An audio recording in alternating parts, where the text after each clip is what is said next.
Hey guys, I am back with another comic book haul. I'm back sooner than I thought because I figured if I waited too long to make a second haul video, I might never do it. So I'm back. Real quick, if you're wondering how you're subscribed to me, I can tell you it's probably because I had a couple of videos go viral on YouTube over the last like 10 years, and yeah, not huge viral, but small viral. And you probably subscribed to me from one of those videos. And don't worry, I'm gonna be posting more videos like that might go small viral again.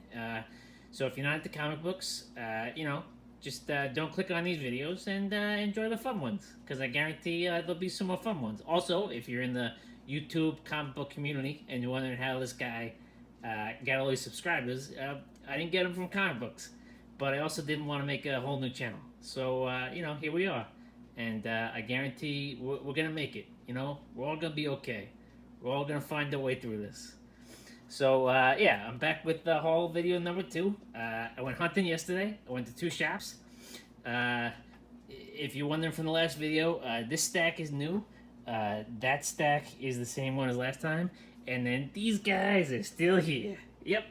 I haven't even finished taping those up. Too many comic books, and yet not enough comic books, right? Okay. All right. So on to the haul. Here we go. So the first store I went to was just dollar bins. I mean, that's all I bought from them. Dollar bins. They had a bunch of really great dollar bin books, including this one. I don't know what the hell this book was doing in the dollar bin, but it was there. This isn't as hot as it was like last year. After the great Stanley died, this book was up to like $50 raw.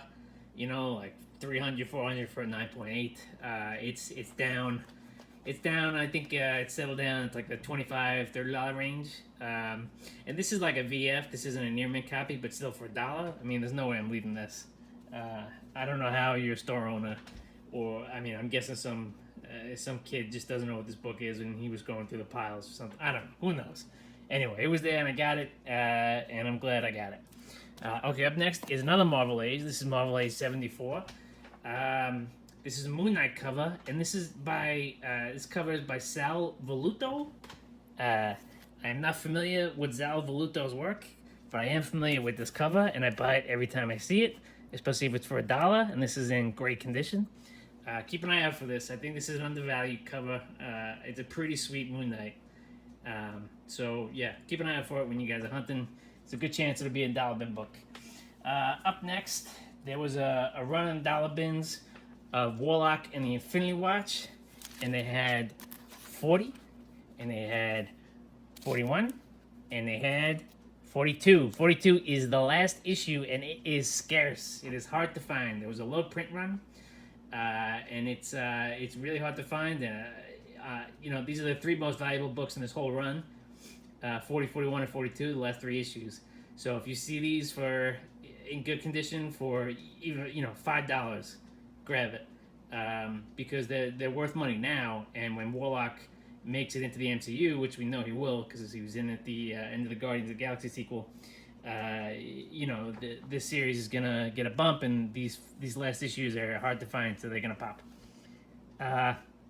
Okay, next is Venom: The Enemy Within. Now, this had a very high print run. This was 90s goodness right here. And this is a glow-in-the-dark cover of Venom, and I'll pick that up every time I see it. Up next is The Man of Steel, number 5. This is from the miniseries, the John Byrne miniseries. And I don't think there's any real key. There's a couple of minor keys, I think, in this series. And number 1 has the first variant cover. Is issue number 1. This is number 5. I don't think there's anything really key about this, but every time I find these in the wild for cheap, and they usually are for cheap. I'll pick them up. I like completing the series, and I have a bunch of them. They also had Tales of the Green Lantern Corps Annual 2, and is the first appearance of a character I'm forgetting right now who it is, but this is like a $10 book. And obviously with the Green Lantern movie coming out, who knows which characters they're going to pick, how many lanterns they're going to pick. I forget which lantern is the first appearance in this, but it's somebody decent, and it's a pretty good book to pick up. And I'm just noticing now that there's you see that.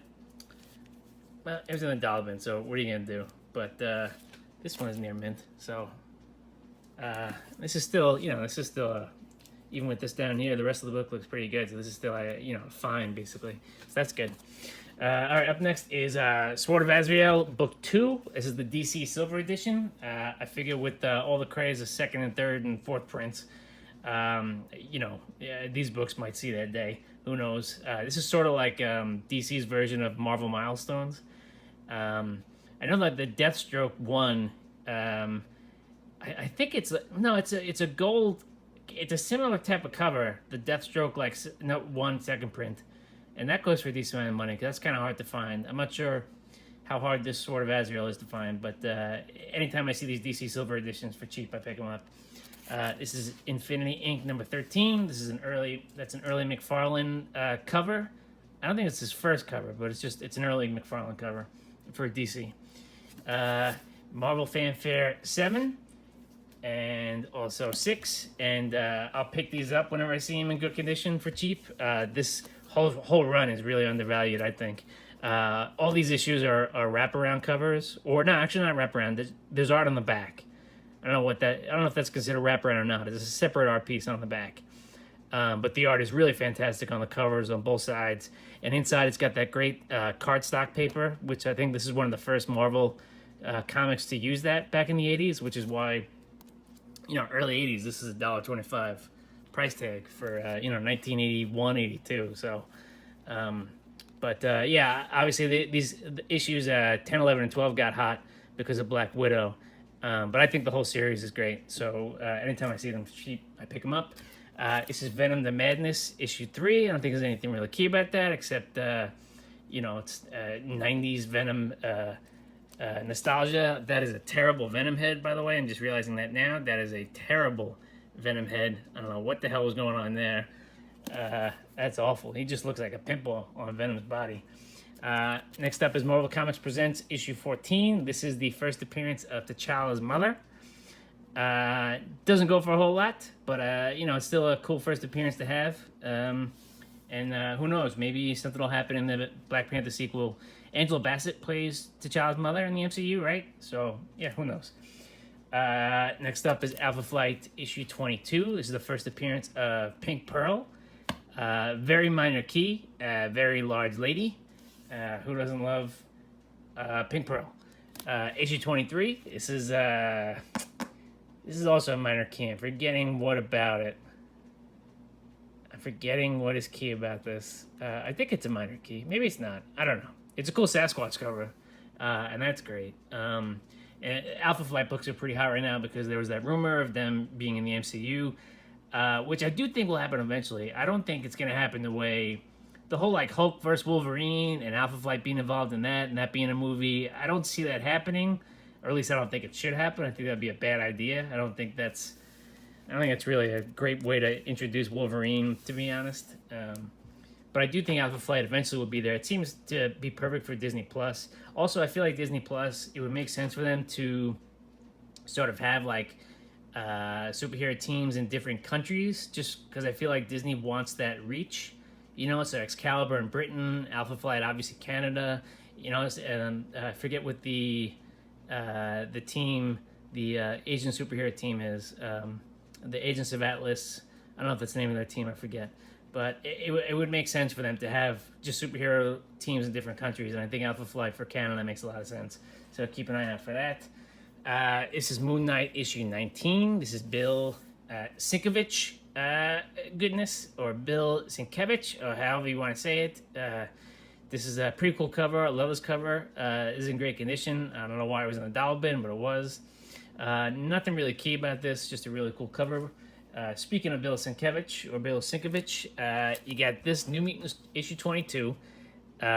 This is Snow White, a Snow White sort of homage, Snow White's on the cover, and it's in, I don't know if it's Magic dreaming about it, or if it's, I forget her name. Is that Wolfsbane, or is that, who the hell knows? It's a great cover. I love this cover. I pick it up every time. Look at that guy. and you got the woodland critters here and everything. It's pretty great. I'm always picking that up.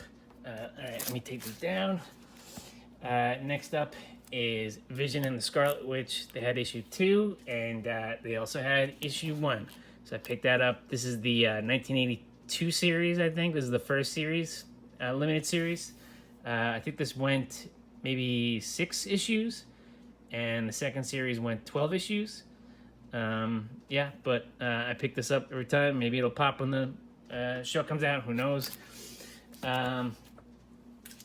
Okay, so the remaining books in the haul are from the second store I went to, and the second store did not have dollar bins. So I knew that though going in. I've been there a few times. So the way he does back issues is either $3, $5, or $10, and I generally stay away from the $10 issues, and I didn't buy anything $10 today. But he had a whole run of the first, well, it's not really a run, it's just a ton of issues of the first series of What If, all for $3, so I picked all of them up. So you got What If Rick Jones had become the Hulk, What If Phoenix had not died. This book goes for more than $3, but it's not in the best condition. If you could probably see the spine, yeah, it's pretty jacked up right there. But still, I'm gonna get that. What If Daredevil became an Agent of S.H.I.E.L.D., issue 28. And keep in mind, none of these are going to be in the series, the Disney Plus series, because none of these have anything to do with any of the movies that were made. What If Dazzler had become the Herald of Galactus? That's actually a pretty cool story. You guys check that out. I've read that before. And What If Iron Man was trapped in the time of King Arthur? It's not as great. That's kind of silly. What If issue 35? What If Elektra had lived? Everybody knows this one. This is actually in really great condition. I don't know why this usually goes for like $10.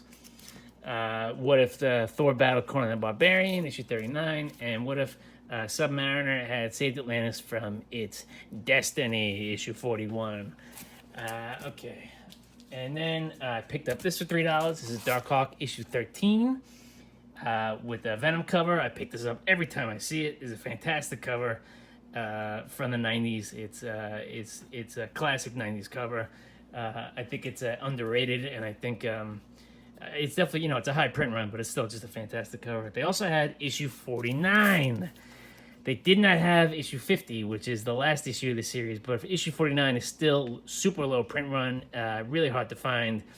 Issue really 45 and after, but definitely 48, 49, and 50. The last 3 issues are super hard to find. Issue 50 is really hard to find. That goes for like $30, $40 near mint. Issue 49, this is near mint too. This was $3, so that was a great pickup there. This is Thunderbolts 135 variant, Black Widow. It's a Yasmin Putri. I think this is a 1 in 10 incentive. That was $3. And then this was Invincible Iron Man issue 1 variant. This is a story of a girl who cried a river and drowned the whole world. I forget who did this cover. Wait, or is this Yasmin Putri? And this is... Wait, no. Yeah. This isn't Yasmin Putri. This is, damn it. I forget who did this. This is Yasmin Putri. There was a party variant that was full color. I don't, there's something about, all right. The sketch variant, it was one per store. Yeah, it was one per store, and you would think that this would go for more money, being one per store, but it only sells for like $10 on eBay. People have it listed for way more, which is, I might do a video about that. How, people, especially in YouTube auctions, people are always, they tend to quote like what it's going for on eBay, but what it's going for on eBay, they're usually quoting, almost always they're quoting the buy it now prices that are up there that aren't selling. Really you should be going by like what it's sold for. That's really what it's going for. But there's like 4 or 5 copies up on eBay right now that have this listed for like 30, 40, $50 because it's a one per store variant, but it only sells for like 10. So I don't know. Who knows if maybe this will pop for some reason someday. But for $3, I'm definitely obviously gonna pick that up. And then the last one, this was $5. Fantastic Four Chronicles. This is my 3rd copy. This is John Byrne cover. This is an early 80s issue. It's not super hard to find, but it's a pretty fantastic cover that I'll always pick up whenever I see it if it's in decent condition for a good price. And I cannot wait for the Fantastic Four to come, and I hope they announce that really soon. Okay, so that's my haul, guys. Do the whole comment and like and subscribe, and I'm hoping to do this at least once a week. I mean, I buy books more than once a week, but I also, while I was in the quarantine, I ordered a ton of stuff on eBay while I was in lockdown, while the comic stores were closed, while the LCSs were closed. But then once the LCSs opened up, and there's like 4 or 5 in within like an hour driving distance. So once they opened up, I've been going there nonstop. But I have a ton of like eBay books that I'd love to go through for a haul video. I'll do that at some point. But yeah, all right. Thanks guys for watching. Adios.